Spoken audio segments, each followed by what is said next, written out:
अच्छा जी, कुछ कराची एक वालों को भी मामला दें। जिसके बारे में अभी हम आगे बढ़ेंगे। एक मामला जिसके बारे में जब ये वाक़या हुआ था, जब ये सानहा ही था, जिस तरह ये वाक़या हुआ था, जियो न्यूज़, जियो पाकिस्तान मुसलसल आवाम को सबको अपडेट रखता रहा और उसके बाद बड़ी खुशी हुई कि जनाब जिस शख्स ने, जिस सफ़ाक कातिल ने आसमा रानी का कत्ल किया था, वो अपने मंतकी अंजाम को पहुँच जाएगा। लेकिन कहानी में ट्विस्ट उस वक्त आया है जब अब ये पता लग रहा है कि मुबैना तौर पर बहुत ज़्यादा प्रेशर था आसमा के वालिद पर और उसकी वजह से कुछ ऐसे डिसीजंस हो गए हैं या हो सकते हैं जिससे हमें कुछ खास बिल्कुल नहीं, बिल्कुल आप सही, आपके खदशात सही हैं। हम आपको बता दें, अच्छा जी, हम आपको साथ बता भी देते हैं एग्जैक्टली डिटेल्स कि आसमा रानी कत्ल केस में बड़ी पेशरफ्त की खबरें क्या हैं। आपको बताएं, कोहाट में रिश्ते से इनकार पर कत्ल की जाने वाली मेडिकल कॉलेज की तालिबा जो आसमा रानी है, उसके वालिद ने बेटी के कातिल को मुबैना तौर पर माफ़ कर दिया है। तो ये आपको बिल्कुल अब्दुल्ला आप सही निशानदेही कर रहे थे, ऐसा ही हुआ है।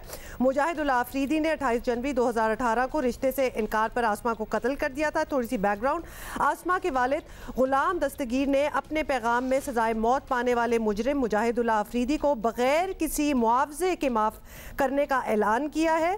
तो यानी स्पेकुलेशन आपको पता है ये भी हो रही थी कि दियत वगैरह का मामला हो, लेकिन उसका मामला होगा कि ऐसा हुआ नहीं है। और वीडियो मंजर आम पर आने के बाद कोहाट के सियासी और समाजी हलकों ने फैसले पर शदीद तहफ़्फ़ुज़ात का इजहार किया है। कानून नाफिज करने वाले इदारों को एतमाद में लिए बगैर जो है अदालत किसी भी किस्म का फैसला जो है वो तशवीशनाक है। तो अदालत needs to look into it कि किस तरह हो गया। Can we just remind you कि यहाँ जो अब तो जो कातिल था जिसको सजाए मौत हो चुकी थी, ही ऑल्सो रैन अवे, उसके लिए रेड वारंट जारी हुआ, उसको बाहर से पकड़ के वापस लाया गया इंटरपोल के थ्रू, और अब जाके ये हो रहा है। सो स्टेट मशीनरी भी इस्तेमाल हुई, इतना सब कुछ हुआ और एंड में ये आई वंडर वैसे क्या प्रेशर्स होंगे। ये तो हम अपने कॉरेस्पॉन्डेंट यासिर शाह से ही पूछते हैं। यासिर, आसमा रानी केस में मरकजी मुजरिम को सजाए मौत सुनाई जा चुकी, अब इत्तलात ये आ रही हैं कि मकतूला के अहले खाना ने माफ़ कर दिया है। तो सबसे पहले तो हमें कंफर्म कीजिए कि ऐसा हुआ है तो क्या वजूहात बनी, क्या डिटेल्स हैं? जी, ये बात अभी तक कंफर्म नहीं है कि मकतूला की वर्सा ने मुजाहिद अफरीदी को माफ़ कर दिया है। मेरी आसमा रानी के जो बड़ा भाई है उससे मेरी बात हुई है। उनका कहना है कि अभी तक रजीनामे की ऐसी कोई बात नहीं हुई, मगर मुजाहिद अफरीदी के जो मशरान हैं वो उनके ख़ानदान के साथ राजीनामे के लिए मुसलसल रब्ते कर रहे हैं, मगर उनका फ़ैसला जो वही होगा जो मर्द कौम के मशरान को होगा। उनका ये भी कहना है कि 10-10 कत्लों के बाद भी राजीनामे हो जाते हैं। इस सिलसिले में उनका ये भी कहना था कि इस हफ्ते या अगले जो हफ्ता है उसमें कोहाट जो तबलीगी मरकज़ है इसमें इनका बड़ा ग्रैंड जरगा होने वाला है। अच्छा यासिर, ये भी बताइएगा कि आसमा रानी के अहले खाना इस केस की इब्तदा से ही शिकायत करते रहे हैं कि उन पर बाअसर अफराद की जानिब से दबाव भी बहुत है। ये बातें होती रही हैं और तहफ़्फ़ुज़ का भी मसला है। तो क्या इसके बावजूद हम यही कहेंगे कि हालिया वीडियो या बयान बग़ैर किसी दबाव के आया है और खुद ही उन्होंने, आप कह रहे हैं उनके भाई ने कंफर्म किया अभी राजीनामा हुआ नहीं है, लेकिन तो फिर ये वीडियो पैगाम आ चुका है। जी बिल्कुल, मेरी आसमा रानी के भाई इमरान से जब बात हुई तो उनका ये कहना है कि उन पर शुरू दिन से ही सियासी और बाअसर अफराद का जो है दबाव रहा है, मगर इसके बावजूद वो मुकदमा लड़ते रही हैं। बाद सोशल मीडिया और अखबारात ने राजीनामे की खबर उठाई है, मगर वो इसके मुतालिक कुछ नहीं जानते। कुछ मर्द कौम के जो मशरान उन्होंने भी वीडियो बयान जारी किया है, मगर उनका ये कहना है कि उन्होंने अभी तक राजीनामा नहीं किया है।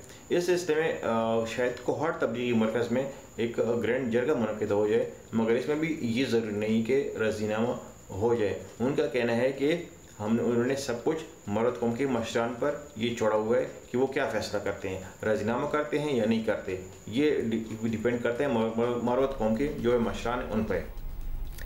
राइट, अच्छा ये भी बता दें यासिर कि अगर मकतूला का ख़ानदान मुजरम को माफ़ कर भी दे तो ये केस तो इंसदाद दहशतगर्दी की दफ़ात भी रखता है ऑब्वियसली, तो इसमें सजाए मौत ख़त्म होने का चांस कैसे होगा, ये ज़रा समझाइए।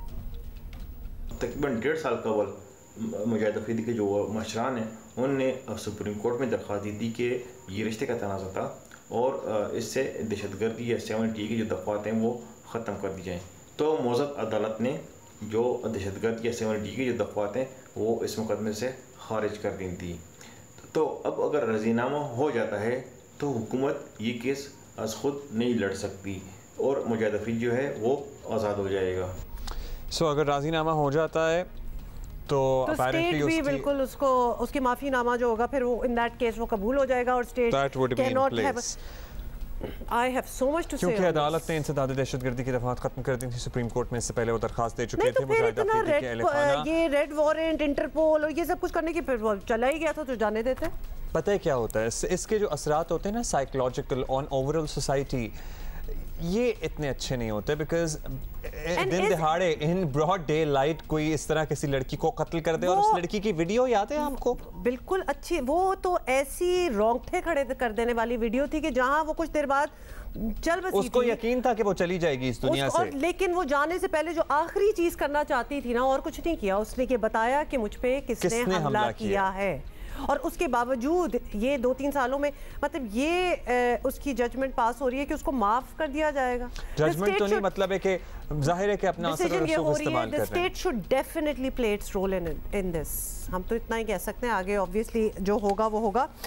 अल्टीमेट डिसीजन तो उनकी फैमिली का ही होगा, लेकिन बड़ा ही हार्ट ब्रेकिंग होगा उन सब के लिए और I am sure Asma might not be really happy. लेकिन देन ये जो दबाव है, वो जो कह रहे हैं कि पहले दिन से दबाव था, दैट शुड बी इन्वेस्टिगेटेड। ये तो हर केस में इसी किस्म की चीजें